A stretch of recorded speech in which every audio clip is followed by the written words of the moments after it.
Sit down, right there, don't go nowhere, little baby gon' shake that, little baby gon' shake that, little baby gon' shake that, little baby gon' shake that, shit, yeah, I like that, bring that, right here, sit that, right there, don't go nowhere, say yeah, I like that, bring that, right here, sit that, right there, don't go nowhere. Welcome back, we back with another reaction video. Today we are reacting to the crime case, what?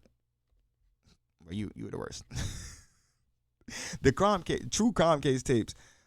Cheating man kills side chick after she contacted his wife about their affair. Kania Brunson's story.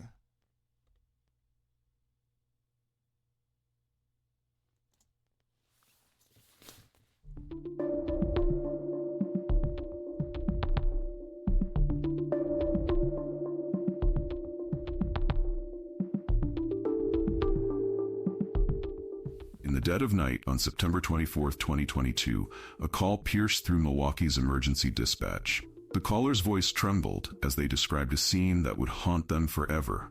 He's on top of her. I can hear her screaming for help. Then came the victim's last words, crystal clear through the darkness. He cut my throat. The woman fighting for her life was 20-year-old Kania Brunson, a vibrant beauty school student with dreams of finishing her studies, perhaps opening her own salon, or falling in love with someone who truly deserved her. Instead, her life was violently cut short that night. This wasn't a random act of violence. It was calculated, personal, and all because she dared to tell the truth. Minutes later, police would find Kania's body in an alley near Keefe Avenue. She had been tied up, shot, and set ablaze, all at the hands of 53-year-old Sultan Sharif, a married man who had been involved with Kania for years. How many years? You said that nigga was 53. But baby was 20. Years? He a fan. Get that freaky ass frog off the screen. Motive? She had contacted his wife about their affair. Before we continue this story, I need you to pause for a moment. What you're about to hear isn't just another true crime case. It's a crucial warning about relationship dynamics and the devastating consequences of domestic violence. If you've ever been in a similar situation or know someone who has, share your thoughts in the comments below. Your experience could help someone else recognize the warning signs. In this video, we'll walk through every shocking detail of this case. The secret relationship between a teenage girl and a man old enough to be her father, the moment Kania decided to come clean to his wife, and the terrifying 7 days that followed her confession. You'll hear from the witnesses who tried to save her life, the family who fought tirelessly for justice, and the investigators who brought her killer to face the consequences of his actions. This story contains details that may be difficult to hear, but they're important to understand. Now let's go back to where it all began. Before the affair, before the confession, before that fatal September night, and meet the young woman whose life was worth so much more than being someone's secret. At just 20 years old, Kania Brunson radiated warmth that drew people in. Friends described her smile as infectious, not the polite kind you give strangers, but the genuine kind that made others want to smile back. Oh, damn, She'd spend hours dreaming about her future, initially setting her sights on orthodontics. She wanted to help people feel confident about their smiles, her mother, Jennifer Meadows, would later share. Kania carried a notebook filled with career goals and inspiration, jotting down ideas late into the night. She believed in planning big and working hard, traits that made her stand out among her peers. In their last conversation, Jennifer remembers Kania talking about opening her own practice one day, her eyes lighting up as she described the kind of care she wanted to provide. But life has a way of revealing different paths. During a friend's wedding preparation, Kania discovered her natural talent for beauty enhancement. As she helped with makeup and hair, something clicked. She watched how people's faces lit up when they looked in the mirror, how their confidence grew with each finishing touch. This revelation led her to pivot her dreams toward cosmetology. She enrolled in beauty school, throwing herself into learning every aspect of the craft. Her instructors noted her exceptional attention to detail and creative flair.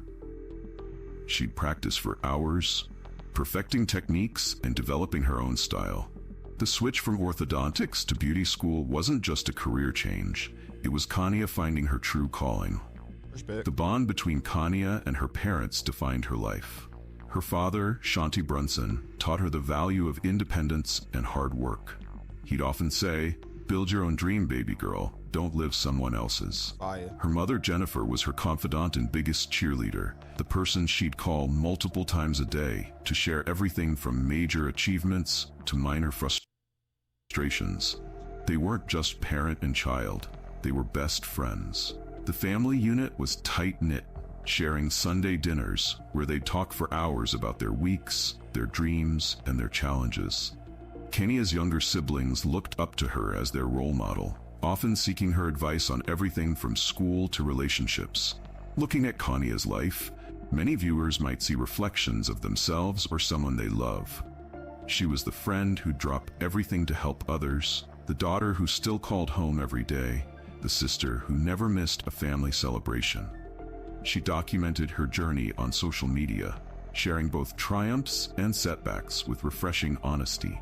Her last Instagram post showed her celebrating a friend's birthday, captioned with words about cherishing every moment. She was relatable because she was real, a young woman navigating life's complexities while trying to build her future. She made mistakes, learned from them, and kept pushing forward. In many ways, Kanye represented the universal hope of youth, the belief that with enough determination, any dream is possible. No one knows exactly how Kanye first crossed paths with 53-year-old Sultan Sharif. Damn. Their paths intersected when she was still a teenager, at an age when most young women are focused on prom and college applications. According to friends, Sharif presented himself as a successful businessman, someone who could open doors to opportunities. He approached her with compliments and promises, carefully crafting an image of sophistication and stability. Those who knew Kanye noticed how she'd light up when her phone buzzed with his messages, believing she'd found someone who understood her ambitions. But she didn't know then that Sharif had an extensive criminal history dating back to the late 1980s, including multiple convictions. He kept this part of his life hidden, showing her only what he wanted her to see.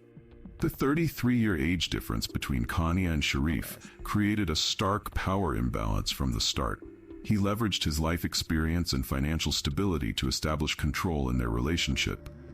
Friends noticed how Sharif would subtly direct Kanye's decisions, from small choices about where to eat to larger ones about her future plans.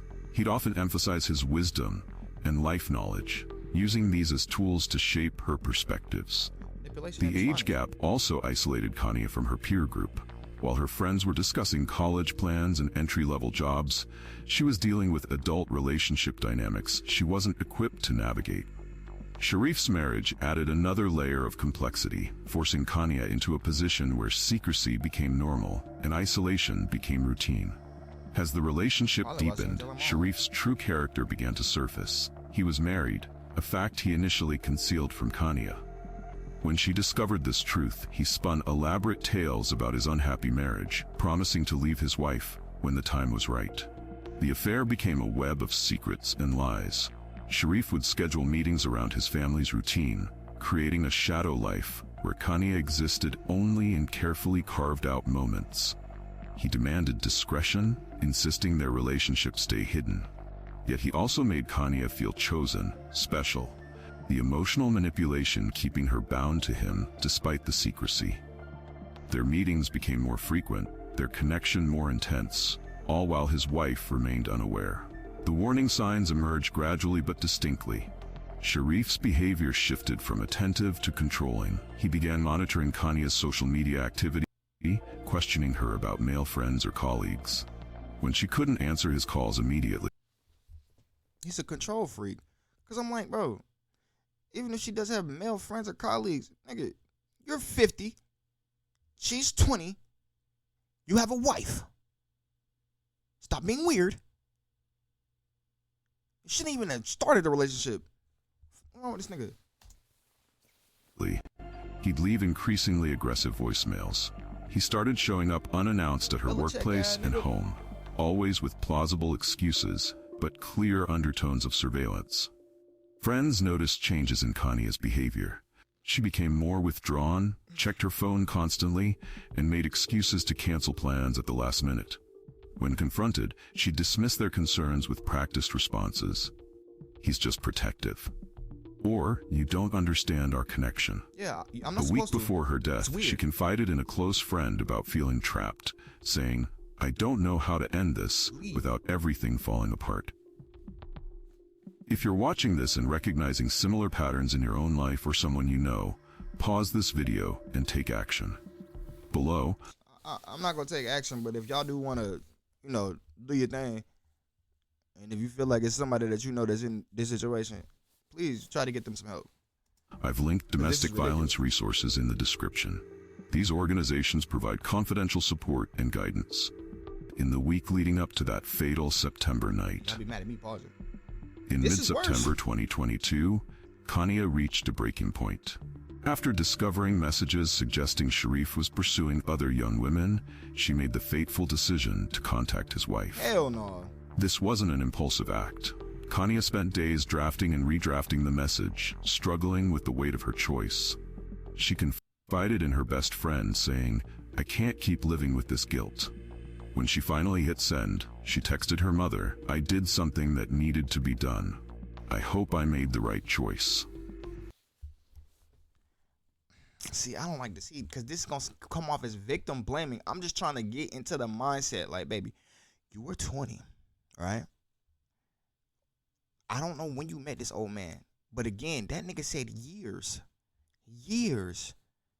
Shorty, if you were 16, 15, why are you not telling your mom, "Hey, I met this guy. My dose would have been like, yeah, you shouldn't do this. That nigga's 50. Not to say that you would listen, but you seemed, that's sad I had to say seemed, like a good girl. It seemed like you listened to your parents. It seemed like you had your head on your shoulders. I would think that you would have more common sense than this. Anyway, get back to the video. It's still, the problem is still Lil Buddy ass. He's a weirdo. He's 53 years old. He's trying to leverage his power, i.e. being life experience and knowledge, to finesse this little girl. And it's clear he's a weird groomer, but The message she finally sent was direct but respectful, detailing the length of the relationship and apologizing for her role in it. According to phone records, she sent it on a Tuesday evening. Within hours, Sharif's carefully constructed double life began Shattered. falling apart. His wife's response was immediate, a series of messages demanding details, dates, and proof. Sharif's reaction revealed his true character. Rather than facing the consequences of his actions, he attempted to control the narrative by contacting Jennifer Meadows, Kania's mother. His message was calculated. "I want to be done messing with your daughter, but she's reaching out to my wife." This attempt to paint Kania as the Vanessa. aggressor showed his manipulative nature. Jennifer, alarmed by the tone of his message, immediately called Kania. During their conversation, Start everything. Kania revealed more details about Sharif's increasingly erratic behavior. Jennifer would later tell investigators that she begged her daughter to cut all contact with him, Please. sensing the dangerous turn the situation had taken. Over the next few I never days, contacted Sharif's that nigga. behavior escalated dramatically. Security footage from Kania's apartment complex showed his car circling the block at odd hours. I would've called He the began police. calling from different numbers when she blocked his main line. called the Co-workers police. reported seeing him parked outside the salon, watching. Each day brought new attempts at contact, alternating between pleading messages and veiled threats. he weird. On Wednesday, he left flowers at her door. By Thursday, he was sending messages about making things right. Nigga, huh? Friday brought a string of missed calls from unknown numbers. The pressure was mounting, but few could have predicted the violence to come. The final 3 days before September 24th were filled with ominous indicators. Sharif withdrew a significant amount of cash from his bank account.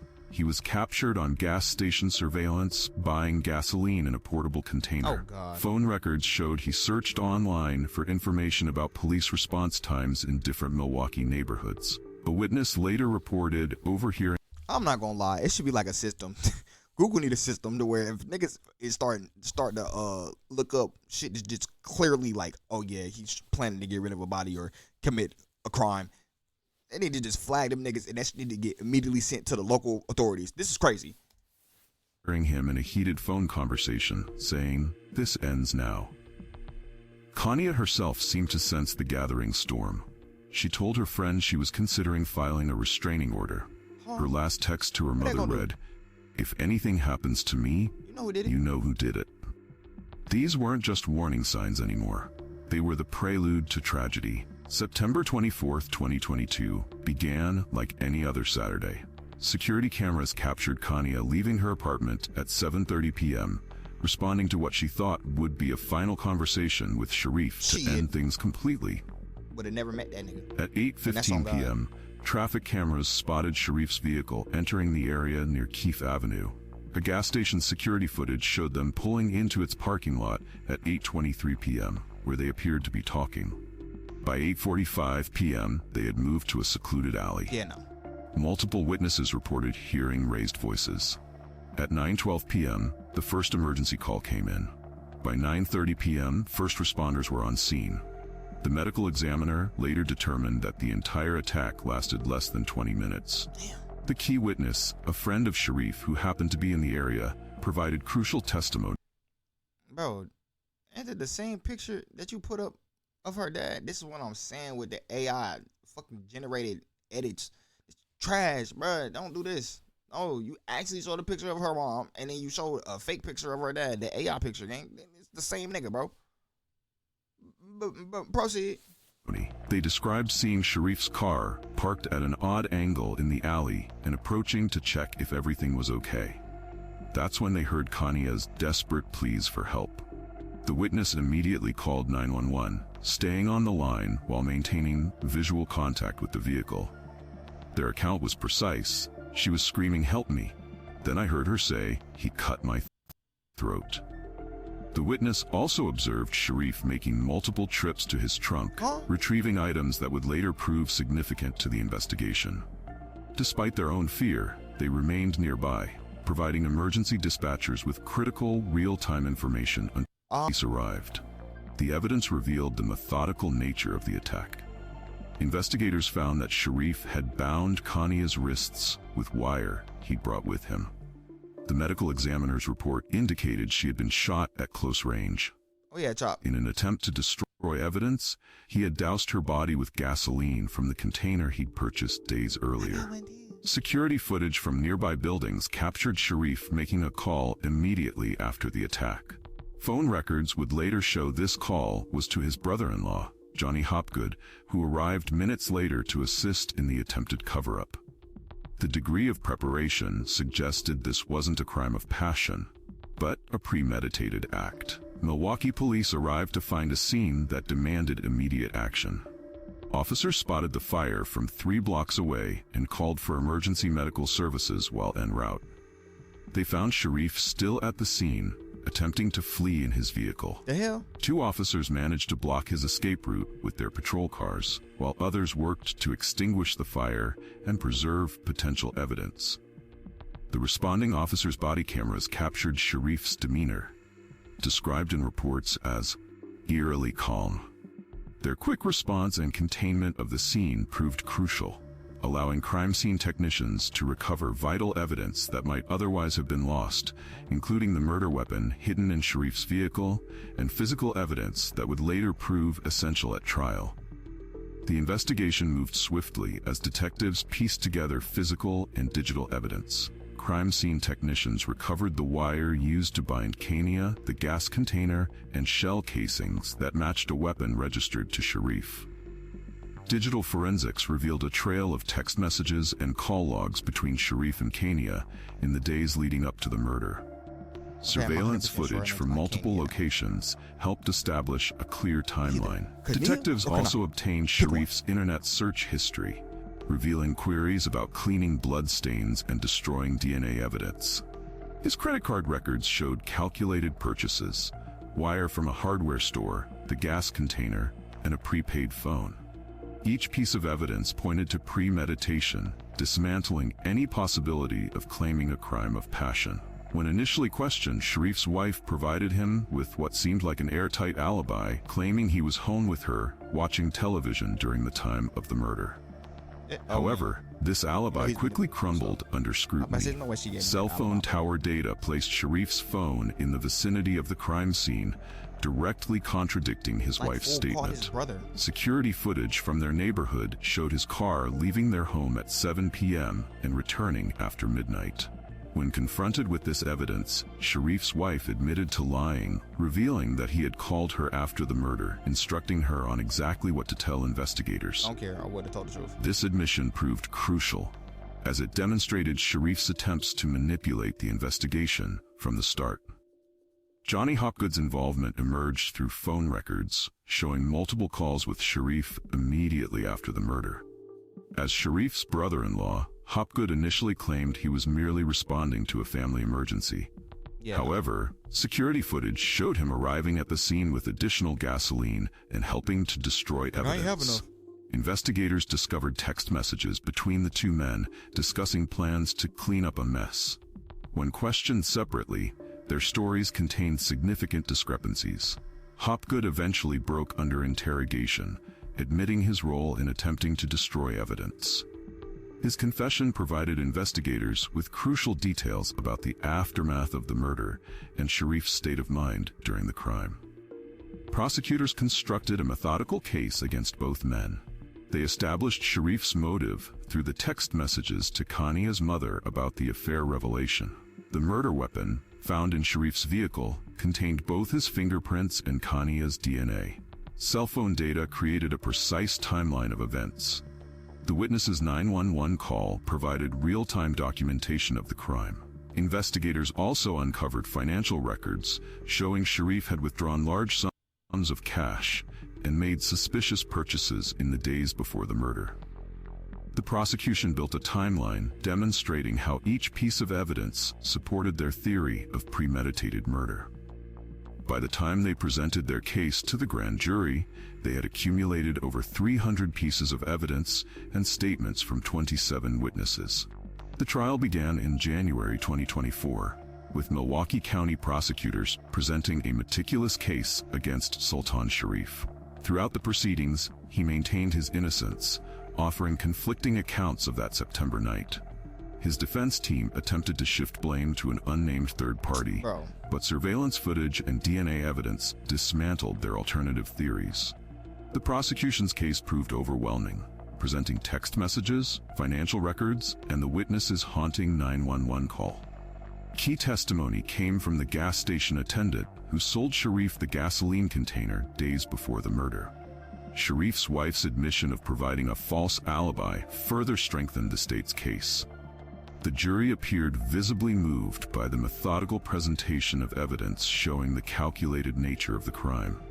After 8 days of testimony, they took just 4 hours to return with their verdict: guilty on all counts. The victim impact statements delivered by Kania's family revealed the devastating ripple effects of her murder.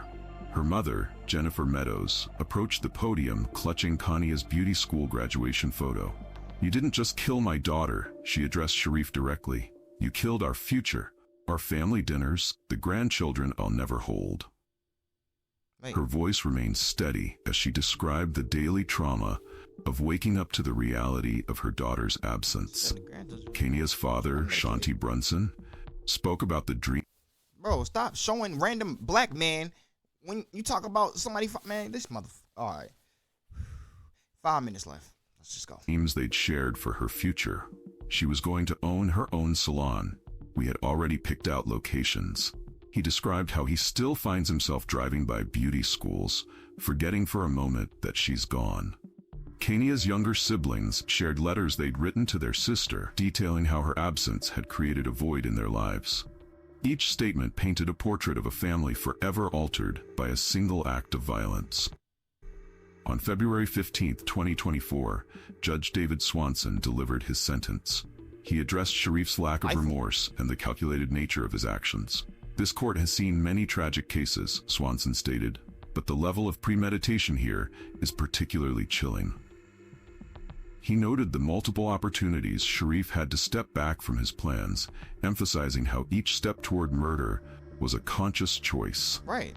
The judge referenced Sharif's previous criminal history, including incidents of domestic violence spanning 3 decades. Before pronouncing sentence, he acknowledged Kania's family. No punishment can restore what was taken from you.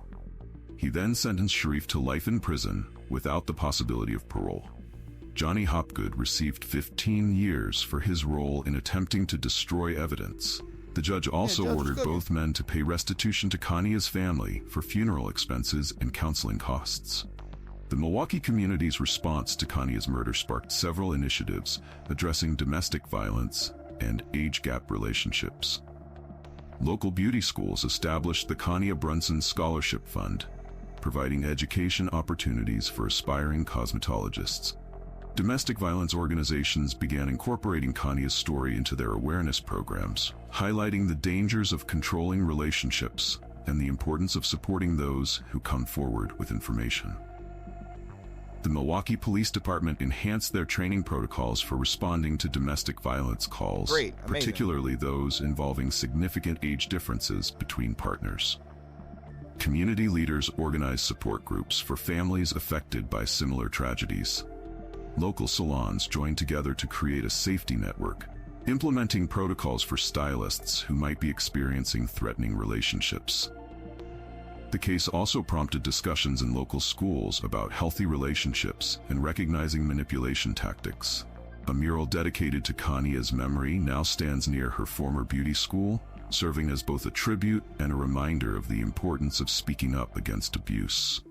The murder of Kania Brunson exposed several critical warning signs that everyone should recognize. First, the significant age gap combined with promises of career advancement, a tactic often used by manipulative partners to create dependency. Second, the pattern of isolation, where Sharif gradually monitored her movements and questioned her relationships with friends. Third, the escalating controlling behavior, from constant calls to unexpected appearances at her workplace. That's weird. Fourth, like I always say, it's a thin line between romance and stalking, brother. That's weird. Why don't ever pop up randomly on me? I don't give what you got going on. Ever. Ever. The use of expensive gifts to create obligation and dependency. Mental health professionals studying this case identified key moments where intervention might have helped. When Sharif began monitoring Kania's social media, when he started showing up unannounced, and particularly in the week before her murder, when his behavior became increasingly erratic. The case highlighted how crucial it is to recognize these patterns not just in our own lives, but in the lives of those around us. Experts now emphasize that the most dangerous time in an abusive relationship is often when the victim attempts to leave or expose the truth. Kania Brunson's story needs to be shared. Her life mattered, and through her story, we can help others recognize dangerous situations before they become deadly. If you know someone in a controlling relationship, reach out. If you see these warning signs in your own life, seek help. There are resources and people ready to support you. This video is part of our ongoing commitment to raising awareness about domestic violence and relationship abuse. If this story has impacted you, please take 3 simple actions. Bro, this nigga about to tell you like, comment, subscribe again. Hey, he's spamming that. This is a good video. I just only have 2 real qualms. Brother, you told me like, comment, subscribe 15 times. Please chill. Second thing, nigga, don't show random ass people. Don't show the mom and then say, yeah, her dad too, but it's a random ass nigga. It's a random ass photo. And then you bring back the photo. At least get another photo of the witness guy. Come on, bro. It's very simple. Like, attention to detail. Damn. Oh, but I forgot. AI be doing these videos. That's the end of the video. I see. This is the other thing with the AI. I don't know if her name was Kania. I know it's not Kanya for sure, for damn sure. So to Miss Kania Brunson, rest in peace. My condolences to your family. Yeah, we just gotta boost awareness. Again, bro, it's almost always a red flag for me, bro. Why is this 50-year-old nigga with a 20-year-old? Why? Gang, you ain't got a wife. You ain't already started a whole family. Like, you've done this before. You've been 20 at least twice. You're 53. What are we doing? What are we doing? This should never even be any interaction unless you're like a mentor. And I mean an actual mentor, gang. Look, no. He's a weirdo. Been saying that. I don't care. I damn near don't give a fuck what the instance is. Like, bro, this is just weird. Niggas need help in this society. That's the end of the video. Make sure y'all like, comment, subscribe, share the video, share your thoughts on the video in the comment section below. Hit the notification bell so you can stay up to date when I drop videos on this channel. I will catch you in the next one. Stay safe, y'all. I'm a cowboy, can't stop me, ain't to live is to come. All this pain got me feeling the cops. See these games turn me into a monster. Hey, I'm a cowboy, can't stop me, to live is to come. All this pain got me feeling the cops. See these games turn me into a monster. I'm a cowboy, can't stop, can't stop. Hey, all that pain got me feeling jaded. Many with the rope when the making. Still plugged into the mix, but lagging out before the update. Drop back in different times, same location.